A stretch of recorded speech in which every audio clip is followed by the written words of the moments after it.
When he made you, the only thing he told you was to take charge and take dominion wherever you find yourself.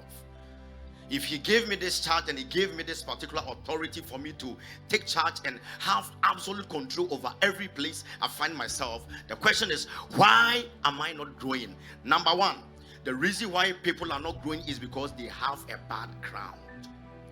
Because when your ground is bad, when your ground is not fertile, no matter what you put on the ground, it will not work. I can bring the same corn seed to 7 people over here. But if you go and place your corn seed on the clayey soil, no matter how viable the seed is, your seed will not grow. The problem is not the seed, but the problem is your ground. And everybody, as you move in life in destiny, you move around with a spiritual ground. That's right. Everybody has a spiritual ground. And you can take your spiritual ground from Ghana to Afghanistan. And you can take your spiritual ground from Ghana to Miami.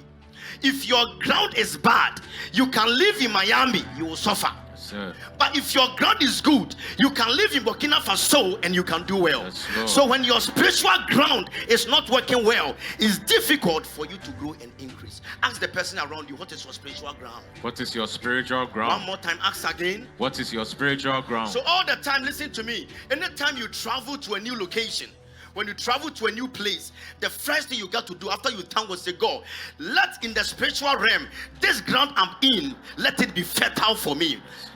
Have you two seen people that have traveled to America for more than 30 years and they are still begging? People have to send money for them. Sir. And somebody who is living in Ghana is a multi-billionaire. It's not about the America, it's about my spiritual ground I walk around with. Jesus. When your spiritual ground is fertile, let them move you from here. Wherever they place you, you will do well. Yes, Lord. That's what happened to the life of Joseph. His spiritual ground was fertile. So in the prison, God elevated him. Today, I speak over your spiritual ground. Listen, when someone wants to torment you, they don't have to come and slap you. They go after your spiritual ground.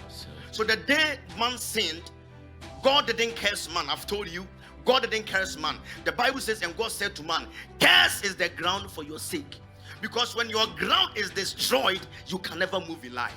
So if your spiritual ground is not working well, listen to me, it's difficult for growth and increase to show up in your life. How is your spiritual ground?